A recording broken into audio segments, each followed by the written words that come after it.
오늘의 사연 시작합니다. 안녕하세요. 제 마음을 어떻게 해야 될지 모르겠어서 이렇게 사연을 남겨봐요. 저는 20살 후반 여자입니다.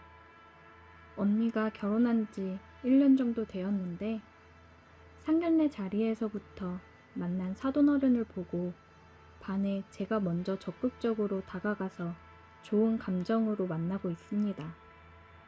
저희 자매는 어려서부터 부모님이 사고로 일찍 돌아가셨고 외할머니, 할아버지 손에서 자랐어요.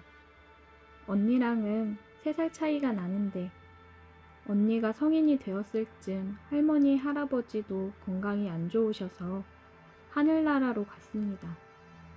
성인이 된 언니는 제게 있어 부모님처럼 저를 챙겨주었고 정말 악착같이 일을 하면서 생활을 했어요.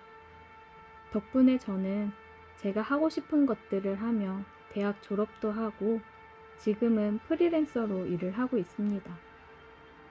언니가 일을 하면서 야간대를 졸업하고 회사에 다니면서 좋은 사람을 만나게 되어 2년 정도 만나고 결혼을 하게 되었어요. 형부는 홀아버지를 모시고 살고 있었습니다. 형부도 아버지만 있고 저희는 부모님이 안 계셨기 때문에 상견례라고 하기보다는 그냥 다 같이 밥 한 끼 하자는 자리로 마련된 자리에서 사돈 어른을 처음 만나게 되었어요. 부모의 손길 없이 오랜 시간을 살아와서 그런지 사돈 어른을 처음 봤는데 푸근한 인상에 저희 언니에게도 다정하게 챙겨주시는 모습을 보고는 저도 모르게 마음속에 사돈어른에게 좋은 감정이 생겼습니다. 아빠같이 푸근한 그 느낌이 너무 좋더라고요. 또래 남자들을 만났을 때는 느끼지 못했던 감정이었어요. 식사를 하면서 결혼을 하고 나서 어떻게 지낼지 얘기를 나눴습니다. 사돈어른께서 얘기를 먼저 꺼내시더라고요. 그래, 결혼하면 학가에서 살고 싶다고 했다며? 불편하지 않겠어? 그럼요. 아버님, 저는 진짜 아버님을 저희 아빠처럼 모시고 싶어요. 아버님도 저한테 아빠처럼 정말 잘해주시잖아요. 그래, 그러면 너희랑 사돈처녀만 불편하지 않다고 하면 지금 내가 지내고 있는 집이랑 다 정리하고 2층집 매매해서 다 함께 지내는 건 어떻겠니? 너도 하나뿐인 사돈처녀 혼자 두면 마음이 불편할 거 아니냐. 아버님, 감사해요. 아버님 불편하실까 차마 얘기 못 드렸는데 먼저 이렇게 신경 써주셔서 너무 감사합니다. 사돈처녀 생각은 어때요? 저야 너무 감사하죠. 괜히 사돈어른이나 형부가 불편하진 않을까 걱정되네요. 서재, 그런 소리가 어딨어. 우리 다 한 가족인데. 그런 생각하지 말고 편히 지내면 되는 거야. 그럼 생활비 명목으로 언니한테 매달 줄게요. 그래야 저도 마음이 편할 것 같아요. 사돈어른은 마음까지 넓고 성품 있는 그런 분이었어요. 그런 마음에 더 감동해 자꾸만 마음이 가더라고요. 한 달 정도 지나고 결혼하기 전에 집을 구해 이사를 했습니다.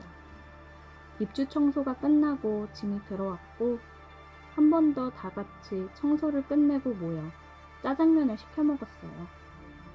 정말 오래 지내온 가족처럼 따뜻하고 기분이 좋았습니다. 언니와 형부는 결혼식을 하고 신혼여행을 떠났고 집에는 저와 사돈어른이 있는 시간이 많았습니다.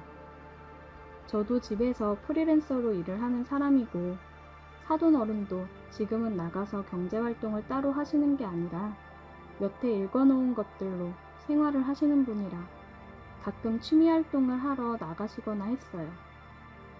사돈어른이랑 둘이 지내면서 제가 먼저 식사도 챙겨드리고 빨래며 청소도 도와드렸어요. 사돈어른은 미안해하시며 나가서 과일이나 맛있는 간식거리를 사오시고는 했습니다. 사돈어른, 제가 안마하는 법 배웠는데 이쪽에 앉아보세요. 힘들게 그런 건 뭐하러 해. 괜찮으니까 앉아서 이거 빵이나 먹어봐. 맛있는 집이라고 하길래 사왔어. 아이 참, 이쪽에 앉아보세요. 저는 사돈어른을 자리에 앉히고 안마를 했어요. 어때요? 시원하죠? 어이구, 진짜 시원하네. 사돈처녀가 최고구먼. 뭔가 사돈어른이랑 알콩달콩 신혼생활을 하는 것 같았어요. 저는 점점 사돈어른에게 괜스레 스킨십을 한다거나 하면서 다가갔고, 그걸 느꼈는지 사돈어른은 조금씩 저를 피하기 시작하더라고요. 언니랑 형부는 친한 사람들이랑 부부 동반 모임이 있다며 나갔고, 언니는 저한테 사돈어른 식사 좀 잘 챙겨주라고 하면서 나갔습니다. 저는 슬그머니 저를 피하는 사돈어른 때문에 마음이 상해 있었고, 오늘은 단판을 지어야겠다는 생각을 하면서 저녁을 준비했어요. 딱 붙는 나시에 짧은 반바지를 입고 저녁을 준비하고 술도 준비를 했습니다. 사돈어른, 식사하세요. 사돈어른은 식사를 하러 나와서 저를 보고 흠칫하는 듯 했어요. 고마워, 잘 먹을게. 술 한잔 드릴까요? 짬뽕탕이 술 한잔 하면서 먹기 딱이에요. 사돈어른이랑 술도 마시면서 저녁을 먹으며 얘기를 나눴어요. 저는 어느 정도 취기가 올라왔을 때 단도직입적으로 사돈어른한테 물어봤습니다. 사돈어른, 혹시 저 피하시는 거예요? 아니야. 내가 왜 사돈처녀를 피하나. 그런 거 아니야. 사돈어른은 헛기침을 하며 얘기를 하더라고요. 저 사돈어른 좋아해요. 사돈처녀, 이러지 마. 그거 그냥 사돈처녀가 부모정이 너무 그리워서 착각하는 거야. 오늘 얘기는 못 들은 걸로 할게. 먼저 들어가 볼게. 저는 일어나 가려는 사돈어른의 손을 잡았어요. 사돈어른 보면 키스하고 싶고 안고 싶고 그러는 게 부모 정 때문이에요? 어느 누가 부모한테 그런 마음을 가져요. 저 진짜 사돈어른 사랑해요. 사돈어른은 저 싫어요? 저 한 번만 봐주면 안 돼요? 저도 모르게 사돈어른을 붙잡고 눈물을 흘렸어요. 그런 제 모습을 보고 사돈어른도 그러더라고요. 내 마음이 뭐가 중요한가. 내가 사돈처녀를 마음에 품고 있다고 한들 우리는 그러면 안 되는 거잖아. 내가 나 부끄러워서 애들 얼굴을 어떻게 보면서 살아. 여기서 그만해, 사돈처녀. 우리가 사랑하는데 뭐 어때요? 사랑이 죄는 아니잖아요. 사돈어른 자꾸 그렇게 저 밀어내시면 저 집 나가서 연락 다 끊고 아무도 안 보고 살 거예요. 이러지 마, 사돈처녀. 그러니까 우리 마음 속이지 말아요. 사랑해요, 사돈어른. 저는 사돈어른에게 다가가 입을 맞추었고 사돈어른도 더 이상 안 되겠는지 저를 안아 키스를 했습니다. 사돈어른, 사랑해요. 그대로 사돈어른 방으로 들어가 우리는 뜨겁게 사랑을 나눴어요. 여느 남자 못지않은 사돈어른한테 또 한 번 반하게 되는 순간이었습니다. 구석구석을 탐하며 제 혼을 쏙 빼놓는데 죽겠더라고요. 그날 이후로 우리 둘은 몰래 연애를 시작했고 형부랑 언니가 출근을 하면 온전히 우리 둘만의 시간을 보낼 수 있어서 너무 좋았어요. 낮에는 사돈어른과 한없이 뜨거워지며 시간을 보냈고 저녁에는 밀린 일을 마무리하느라 바빴습니다. 그래도 너무 좋았어요. 그렇게 몇 달을 숨기고 만난 지금 우리 사이를 저는 알리고 싶은데 사돈어른은 그것만은 절대 안 된다고 단호하게 얘기를 하네요. 사돈어른 말처럼 영원히 비밀로 우리는 이렇게 지내야 되는 걸까요? 제가 사돈어른과 함께하면 우리 넷은 정말 진정한 가족이 된다고 생각하는데 제가 잘못 생각하는 걸까요? 오늘의 사연 여기까지입니다. 오늘도 들어주셔서 감사해요. 구독, 좋아요, 알림 설정 부탁드려요. 오늘의 사연 시작합니다. 안녕하세요. 작은 회사에 다니고 있는 대리입니다. 만년 대리로 진급 한번 해보고자 사장 시다 역할을 하면서 휴일도 반납하며 쫓아다니고 있습니다. 아내는 항상 휴일에도 나가는 저를 보고는 이런 제 속 사정도 모르고 뭐가 그리 못마땅한지 집을 나설 때마다 잔소리를 해댔습니다. 아, 진짜 쉬는 날에도 매번 그렇게 나가야 해? 그런다고 진급시켜준대? 몇 년째야 진짜. 누군 좋아서 아침부터 사장 얼굴 보러 가고 싶겠습니까? 맨날 진급 못한다 구박하면서 그 잔소리 듣기 싫어서라도 열심히 해보겠다고 나가는 건데 어쩜 저렇게 말도 기분 나쁘게 싸대기만 하는지. 나도 편히 집에서 쉬고 싶다는 말이 목구멍까지 차올랐지만 간신히 참고 낚시 가방을 메고 집을 나섰습니다. 어제 저녁에 사장이 전화를 해서는 이번에는 낚시를 가자고 하더라고요. 아주 좋은 낚시 포인트를 알았다고 주말 동안 낚시하러 가자고 했습니다. 낚시라는 게 그렇잖아요. 그냥 던져놓고 하염없이 기다리는 거. 그게 낚시 묘미이면서도 혼자 가서 하기엔 지루하고 적적하기도 하고 텐트 치는 거부터 이런저런 잡일 시킬 사람이 필요하니 저를 부르는 거죠. 혼자 운전해서 가기 힘드니 운전기사는 덤으로 시킬 작정인 거죠. 집안 사정을 핑계로 쉬고 싶었지만 진급심사가 얼마 남지 않았기에 저도 모르게 낚시 좋아한다고 말을 해버렸습니다. 정말 이렇게 먹고 살기가 힘드네요.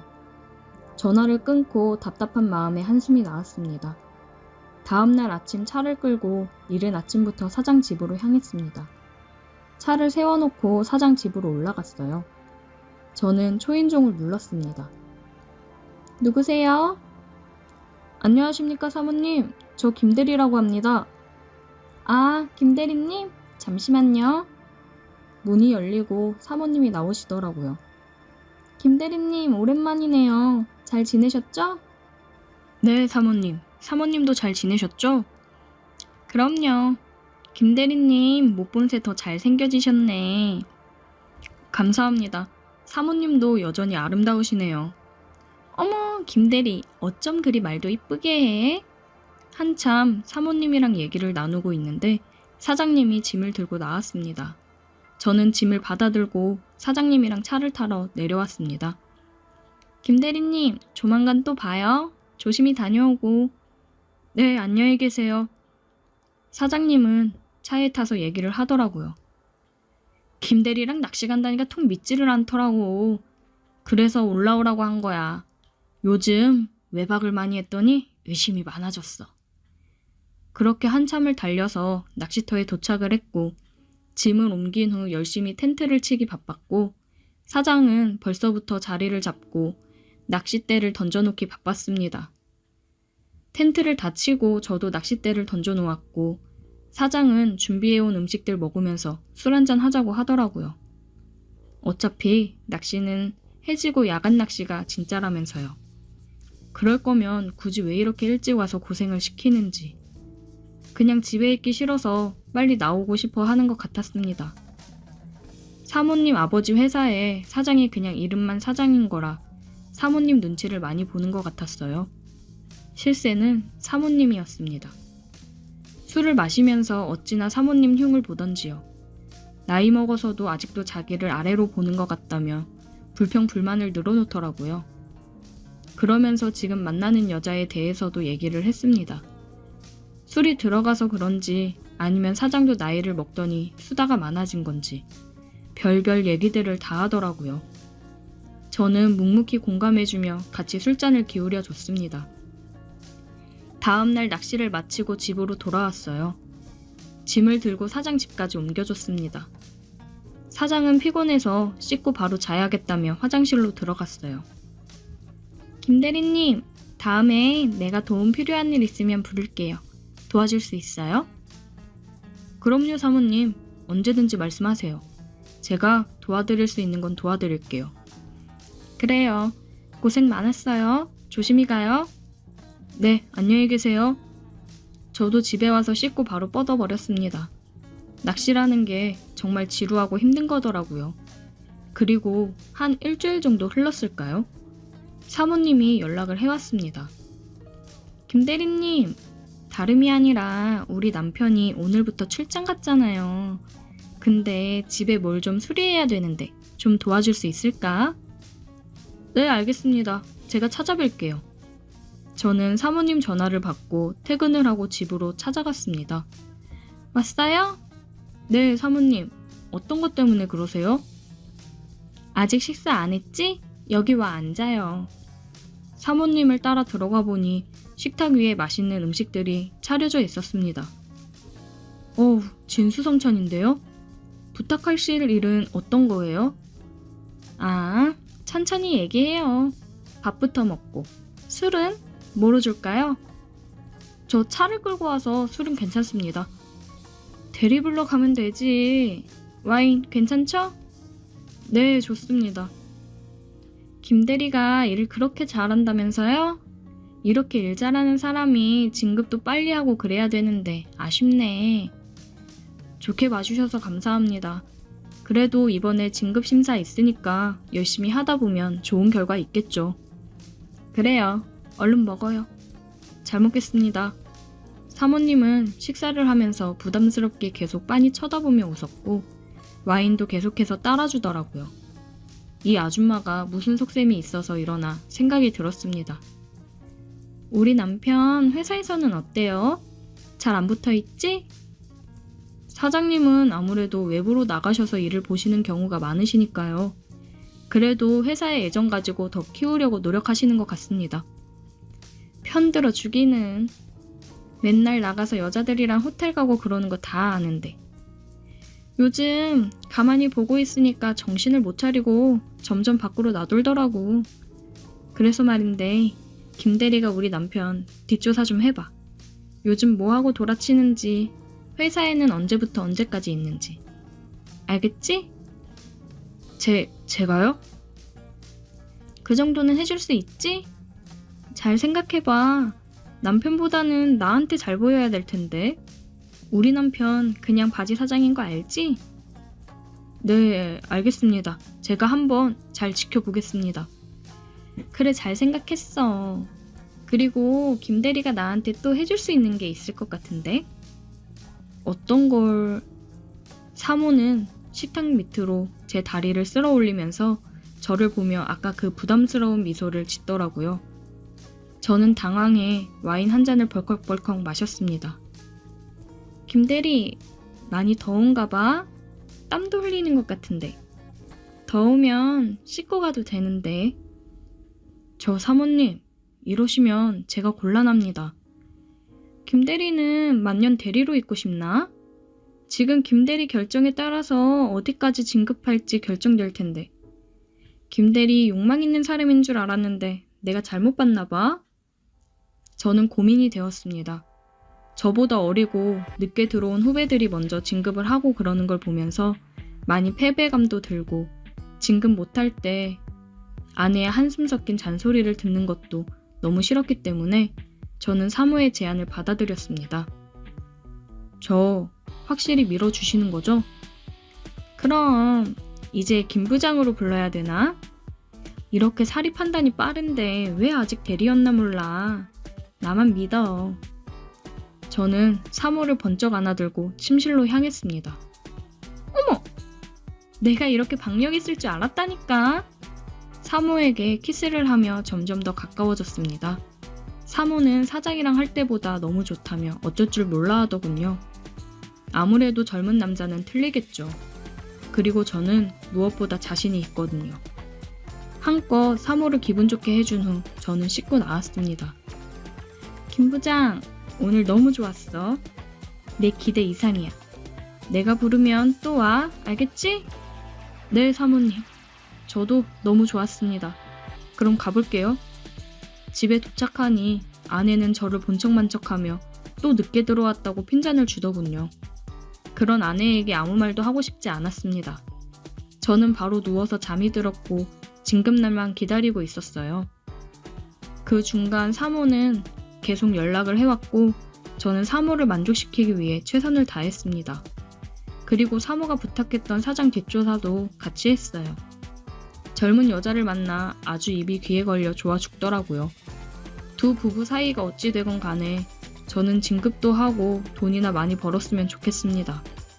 사모가 선물도 사주고 그랬는데 사모한테 들러붙다 보면 저한테는 크게 나쁠 게 없을 것 같아 잘하려고 노력 중입니다. 오늘의 사연 여기까지입니다. 오늘도 들어주셔서 감사해요. 구독, 좋아요, 알림 설정 부탁드려요. 안녕하세요. 저는 올해 30대 중반의 여성입니다. 남편과 딸이 하나 있고 결혼한 지는 어느덧 6년 차예요. 저에게는 남동생이 하나 있습니다. 제 남동생은 진짜 착하거든요. 뭐라고 해야 되지? 남매끼리 원래 커가면서 많이들 싸운다고 하잖아요. 하지만 남동생과 저는 나이 차이가 3살밖에 안 나는데 농담이 아니라 둘이서 싸운 적이 없어요.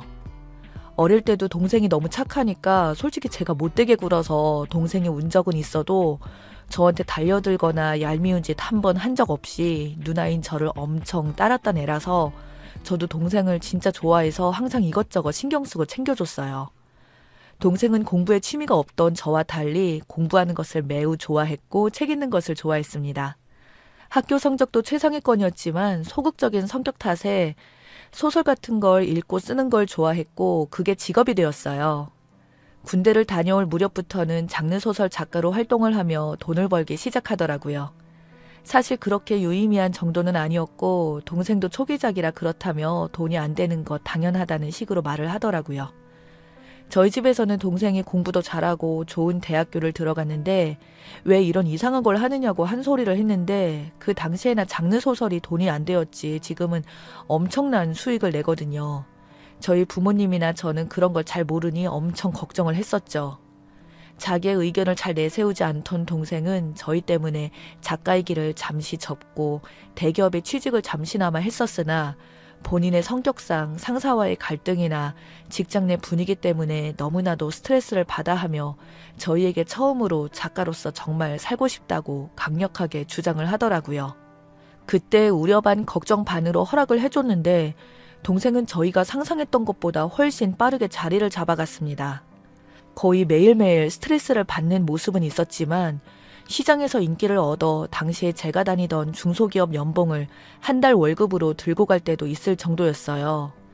그런 상황이 몇 년째 유지되자 집에서는 동생에게 더 이상 회사에 취직하라는 말이 나오지 않게 되었죠. 그런데 한 가지 큰 단점이라면 동생의 생활은 365일 내내 쉬지 않고 일만 하는 수준이었습니다. 매일매일 생각하고 스토리를 짜내고 하루에 한 편씩 글을 올려야 되다 보니 가족 여행을 와서도 매일같이 노트북을 끼고 다니면서 글을 적고 어떤 날은 글이 적히지 않는다며 스트레스를 엄청 받아 했고 그러다 보니 대인관계는 거의 없다시피 했었죠. 당연히 밖을 나가지 않으니 연애는커녕 매일매일 집에서 혼자만 있는 시간만 길어지니까 우울증 증세도 있는 것 같았어요. 그런 생활이 몇 년 이어지다 보니 저희 집에서는 일단 동생을 결혼부터 어떻게든 시켜야 할 것 같았습니다. 사랑하는 사람이 있으면 심리적 안정감으로 마음을 다잡지 않을까 하는 생각이 있었죠. 그렇게 선을 보게 했지만 동생의 숫기 없는 성격 때문인지 아니면 일 때문인지 도통 부모님의 소개로 본 선도 마음에 들어하지 않았고 제 지인들까지 동원하여 여자를 소개시켜줘 봤지만 만남을 2-3번 이상 이어가는 경우가 없었습니다. 동생이 여태까지 솔로로 연애 한 번 못 해본 건 맞지만 그렇다고 허우대가 여성들이 싫어할 스타일은 절대 아니었어요. 오히려 호감이 가는 스타일이었죠. 실제로 제 지인들 중에 동생을 좋아한다고 표현을 한 적도 있었는데 동생 측에서 바쁘다고 다음에 만나자며 완곡한 거절 끝에 심통이 나서 엎어진 경우가 대부분이었거든요. 그러니 저희 집안 사람들은 더욱 미칠 지경이었죠. 오죽하면 혹시나 동생 취향이 동성애자인가 싶었지만 그런 것도 전혀 없었습니다. 전형적인 사회 은둔 고립형 남자였어요. 저희가 평소에 혼자 살다가 죽을 거냐며 이리고 뭐고 돈 벌어서 뭐 할 거냐며 말을 하자 동생은 들은 척도 안 하더니 제가 조카를 낳자마자 변해버렸습니다. 처음 조카를 보던 동생은 저희가 생각했던 태도와 정반대의 모습을 보였습니다. 집에 와서 동생을 볼 때면 자기 작업실에 들어가 매형과 제가 왔음에도 불구하고 식사를 하고 30분 정도 대화만 하고는 항상 혼자서 작업하고 그게 끝이었거든요. 저희가 영화를 보러 가자거나 근처에 밥을 먹으러 나가자고 할 때도 정말 특별할 때 말고는 혼자 집에서 밥을 먹고 일만 하던 애였는데 저희 딸을 보자마자 그때부터 완전 자기 딸 마냥 끼고 살더라고요. 저희 딸도 삼촌을 너무 좋아해서 아장아장 걸어 다닐 때부터는 외갓댁에만 오면 삼촌 방에 들어가서 삼촌이랑 노는 걸 되게 좋아했습니다. 그러더니 동생이 어느 날 나도 결혼해서 아이를 낳고 싶다고 말을 하더군요. 자기도 송이 같은 예쁜 자식 가지고 싶다면서요. 확실히 동생이 진짜 조카라면 끔찍히 여겼거든요. 저희는 얼씨구나 해서 그때 동생을 결혼정보 업체에 가입시키고 하루가 멀다 하고 동생을 압박하며 결혼을 시키기 위해 최선의 노력을 다했습니다. 그러던 어느 날 동생이 드디어 마음이 가는 여자가 있다고 하더군요. 태어나서 처음으로 여자에게 마음이 간다는 이야기를 저희에게 하는 동생이기에 제가 설레이고 긴장을 했었죠. 그런데 알고 보니 저희가 여태까지 소개해준 잘난 집안, 잘난 직장에 다니는 여자가 아니라 그저 평범한 중소기업에 다니는 동생보다 5살 어린 이제 막 20대 중반의 여자였습니다. 돈은 자기가 벌면 되고 너무 잘난 여자들은 데이트를 해보니까 이것저것 간섭하려 든다고 따지고 들고 하는 게 너무 심적으로 소모된다고 그냥 결혼하면 잘할 것 같아서 이 여자를 선택했다고 합니다. 제가 너무 어이가 없어서 그럼 사랑하는 마음은 없냐니까 안 보면 보고 싶고 이 여자라면 뭐든 다 해주고 싶고 이런 거 없냐고 물으니 동생은 살면서 그런 마음은 가져본 적은 없다네요. 그럼 다른 여자들을 더 만나보라고 해도 지금까지도 시간 많이 허비했다고 자기 일에도 지장이라고 점점 지치니까 이 여자 정도면 괜찮다고 하는데 정말 저희 전부 다 말문이 콱 틀어막힌 기분이었습니다. 저희가 아무리 말려보아도 괜찮다며 고집부리던 동생은 결국 그의 집안과 상견례를 잡았습니다. 그 집안에서야 저희 집안은 나쁘지도 않고 동생 연봉에 학벌까지 보더니 아주 만족스레 좋아했습니다. 동생은 저희에게 지원 같은 건 안 해주셔도 된다고 자기한테는 자기를 귀찮게 안 하고 가정에 충실해줄 그런 여자가 아내로서 최고라며 결국 결혼까지 하게 되었죠. 저희 집도 남동생이 결혼을 하는데 어떻게 아무것도 안 해줄 수가 있을까요? 부모님께서는 남동생에게 어느 정도 돈을 지원해 주셨습니다. 그 후로 반년 뒤 올케가 임신을 하게 되었고요. 하지만 결혼할 때부터 올케는 정말 싸가지가 없었습니다. 본가 집이 불편한지 동생은 결혼 후에도 본가에 몇 번씩 찾아왔지만 올케는 한 번도 안 따라왔어요. 스트레스를 받는다면서요. 효도는 서로 각자 셀프로 하는 거 아니냐고 우겼다네요. 그 상태로는 임신까지 하고는 거동까지 불편하다며 못 가겠다 했다는데 기껏 임신 8주차에 30분 거리에 있는 시댁도 못 간다면서 맨날 자기 친정에는 아주 들락날락 잘하더군요. 그렇게 저희 집에서도 점점 불만이 쌓여갔고 그걸 동생한테 표현하면 동생은 그러면 자기도 불편해서 본가 오는 것 자체가 분란의 여지가 되니까 자기도 다 안 오겠다고 하면서 본가 오는 횟수를 줄여버리더군요. 정말 명절과 부모님 생신 말고는 올케 얼굴을 보기 힘들었지만 올케 친정 부모님은 제 동생 집에서 살다시피 주말마다 방문하는 수준이라고 하더군요. 그러면서 저희 엄마가 동생 집에 가려고 하면 올케는 대놓고 불편한 기색을 내비치면서 이 핑계 저 핑계를 계속 댄다는 겁니다. 그러던 어느 날 저희 엄마한테 전화가 와서는 네 동생이 미련하고 바보처럼 살고 있다는 말을 하며 우는 일이 있었습니다. 저희 엄마에게 울지만 말고 도대체 무슨 일이냐고 물으니 엄마가 어느 정도 진정이 되고 이어서 말씀하신 건 이랬어요. 동생은 결혼할 때 집 산다고 지원해줬던 돈으로 집을 사긴 했는데 며느리는 돈 쥐꼬리만큼만 들고 와서 혼수하라고 돈을 줬는데 나중에 글쎄 며느리가 사실 요번에 혼수하라고 준 돈이 모두 빚이었다며 혼수할 돈이 부족해서 그 돈은 사실 다시 갚아야 되는 돈이라는 명목으로 동생에게서 돈을 매달 뜯어가 친정에 갖다 바치고 있다고 하더군요. 그렇게 엄마가 말해준 걸 듣고 순간 화가 나서 동생 집에 쳐들어갔더니 이건 뭐 방에 온갖 명품들이 그리도 많은지 특이하게도 동생 건 하나도 없고 전부 다 올케 것뿐이더군요. 책상 위에는 백화점 VIP 초청 이딴 카탈로그도 보이고 얼마나 돈을 써제낀 건지 진짜 없이 살던 년이 동생을 만나 등골을 제대로 빨아서 먹는 게 눈에 훤히 보였습니다. 동생은 여전히 결혼 전이나 지금이나 마찬가지로 결혼 전에 시장에서 샀던 저렴한 보세 추리닝 옷, 결혼 후에도 아직까지도 그 옷을 입고 작업을 하고 있었어요. 올케는 그것도 모자라 밖에서 안 나가는 동생 대신에 자기 아들을 데리고 문화센터를 돌아다닐 때도 많았다고, 외제차도 한 대 사서 돌아다니며 있더군요. 제가 이런 부분들을 하나하나 따지고 들자 올케는 자기 남편 돈 자기가 쓴다는데 왜 내가 난리치냐고 저한테 당장 이 집에서 나가라고 하더군요. 그러면서 시댁이 이렇게 자기를 너무 못살게 굴어서 앞으로 2번 다시 시댁을 찾지 않겠다며 문을 쾅 닫는데, 마침 동생이 뒤따라 나와서는 아내가 아이를 낳고 산모 우울증이라 잠시 저렇다며 누나가 이번만 좀 이해해달라고 자기가 잘 달래서 가겠다고 하더군요. 그렇게 저는 집에 와서도 분이 안 풀렸지만 정말 저대로 동생을 방치하고 놔주면 저런 여자한테 갇혀서 죽을 것 같더라고요.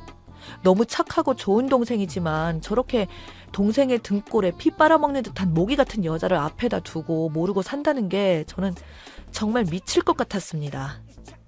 그러던 어느 날 올케가 바람피는 걸 알게 되었습니다. 회사에서 업무가 생겨 점심시간 밖에 나가서 업무를 보는데 세상에 올케와 웬 낯선 남자가 지나가는 걸 우연하게 보게 되었던 거죠. 아주 대담하게 길거리에서 그 낯선 남자와 연인처럼 지나가는데 저는 순간 너무 기가 막혀서 동생에게 바로 전화를 걸었습니다. 동생에게 올케는 지금 어디 갔냐고 하니까 친정엄마가 불러서 나갔다네요. 아이는 자기한테 맡겨놓고요. 저는 그래서 내가 지금 올케를 우연히 길거리에서 봤는데 네가 볼 땐 어디 봐서 올케랑 같이 있는 옆 사람이 친정엄마 같은지 한번 보라며 동생에게 사진을 찍어서 보냈고, 동생은 사진을 보자마자 분노에 차서 얼마 안 되어 제가 있는 곳으로 와서 이런저런 이야기를 나누었습니다. 알고 보니 아내가 자주 이렇게 나가는 적이 있어서 의심을 전혀 안 했다고 하네요. 언제부터 이렇게 나갔냐니까 거의 결혼 초부터 계속 그랬다고 하더군요. 집에만 있으면 답답하다고 밖으로 나돌아다녔는데 제가 말을 못하고 눈치를 보자 동생이 무슨 할 말이 있냐고 다그쳐서 저는 힘들게 입을 열며 말했습니다. 혹시나 해서 말인데 조카 친자 확인 한번 해보면 안 될까? 라고 말했습니다. 동생은 거기까지 생각을 미처 못했는지 잠시 충격받는 표정으로 멍하니 있다가 알겠다고, 그리고 오늘 일을 비밀로 해달라며 저에게 당부하더군요.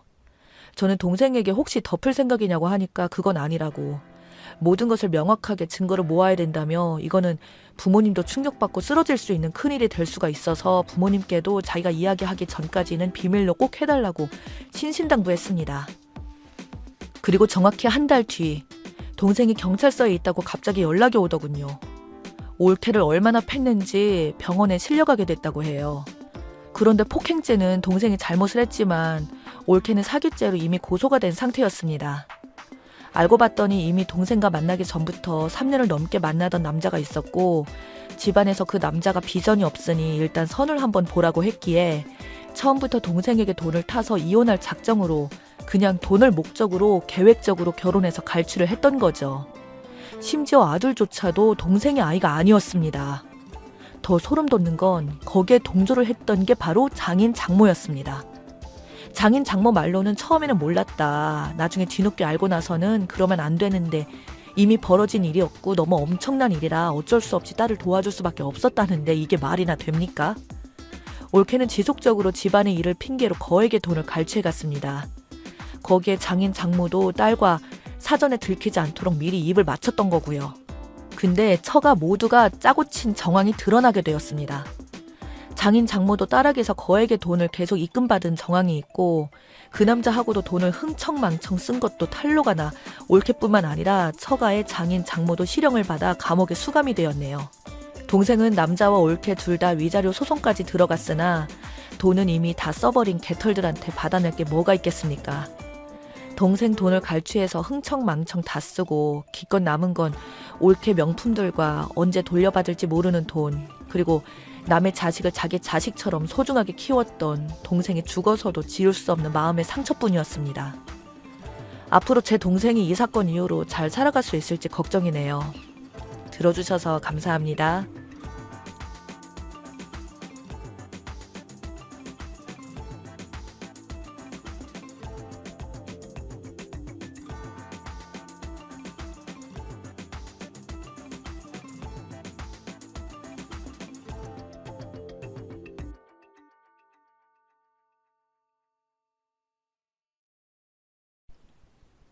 제 나이 11살에 부모님께서 교통사고로 두 분이 함께 돌아가셨습니다.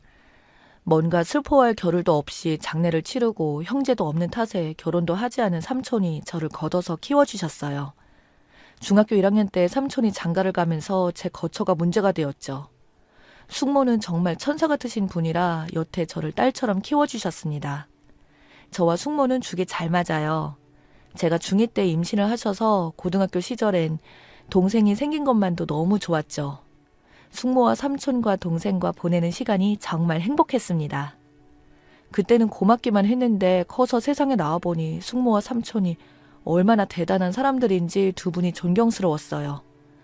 제가 저에게 들어간 저의 양육비라던가 대학 자금 등등을 걱정할 때 삼촌과 숙모는 저희 부모님께서 물려주신 돈으로 충분하다고 그런 걱정은 하지 말라고 오히려 저를 다독이셨죠. 대학 다닐 때도 삼촌과 숙모께 고마운 마음에 장학금 받으려고 더 열심히 공부했어요. 그렇게 지내다 제가 결혼을 한다고 나섰던 작년 5월, 제게 결혼 준비하기에 모자랄지도 모르지만 너희 부모님이 물려주신 돈이라며 제게 통장 하나를 주셨어요. 그 통장이 1억이 있었습니다. 부모님 보험금이었어요.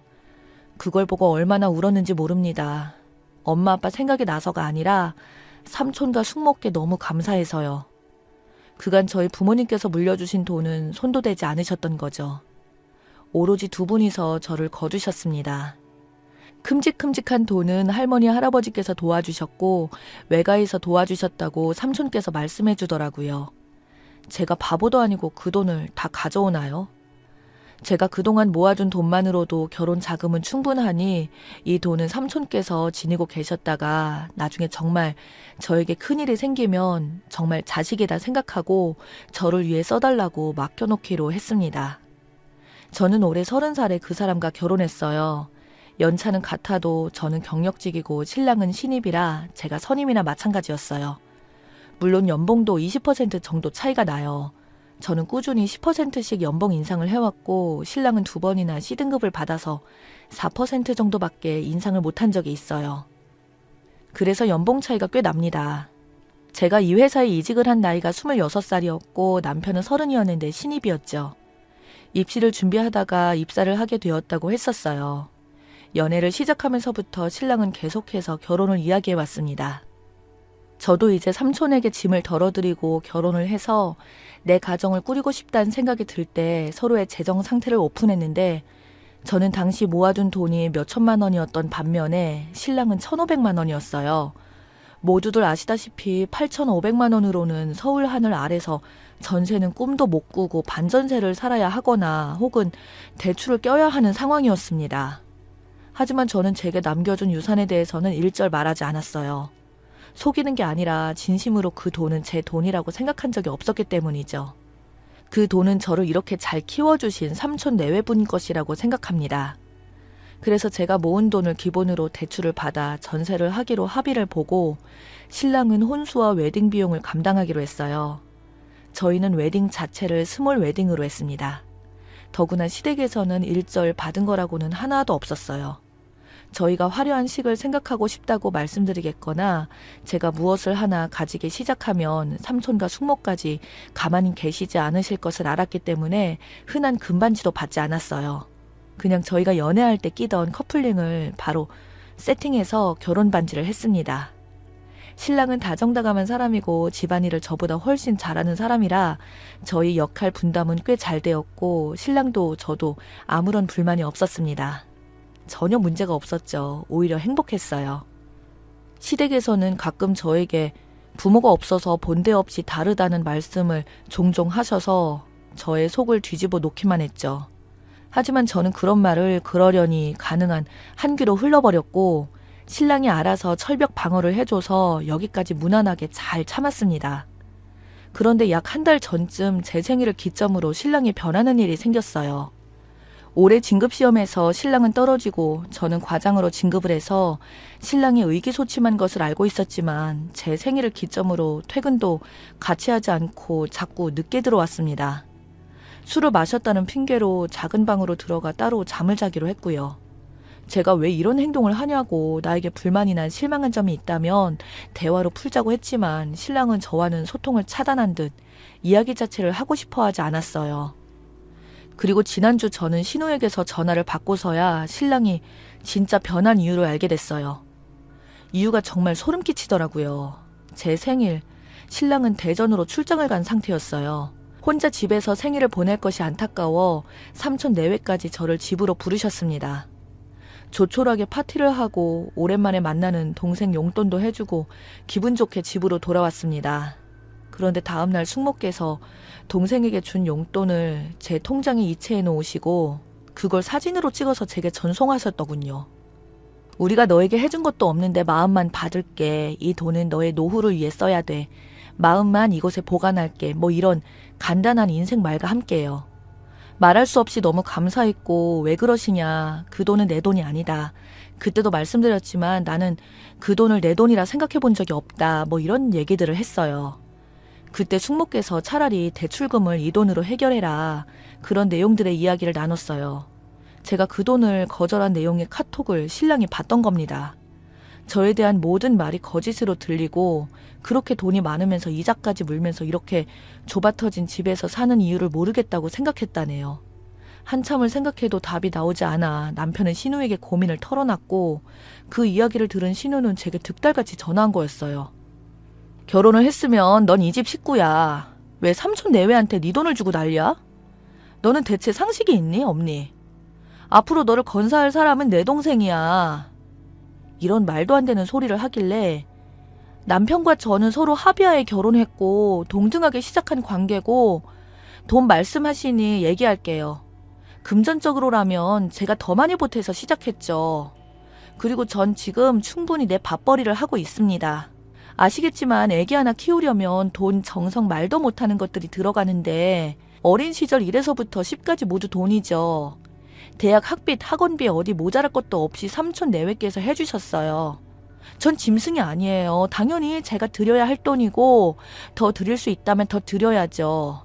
지금도 그 돈은 제 돈이 아니라고 생각합니다. 돈 욕심 내지 않은 내 부모의 목숨값을 왜 남편과 언니가 욕심을 내는지 모르겠네요. 라고 하니까 신우는 이런 또라이 하는 말만 하고 끊었어요. 저와 삼촌의 모든 이야기를 시댁에 넣어놓은 신랑을 신임할 수 없었고 그렇게나 다정했던 사람이 이렇게 변한 것도 배신감이 들었어요. 그래도 이야기는 해봐야겠다 싶었죠. 퇴근해서 돌아온 신랑에게 당신이 왜 그러는지 신우에게 들었다고 했어요. 여보, 물론 결혼 전에 큰돈이 생긴 거에 대한 거 오늘 삼촌 내외에게 드린 부분에 대해서 당신에게 오픈하지 않은 게 잘못일 수도 있다고 생각을 해.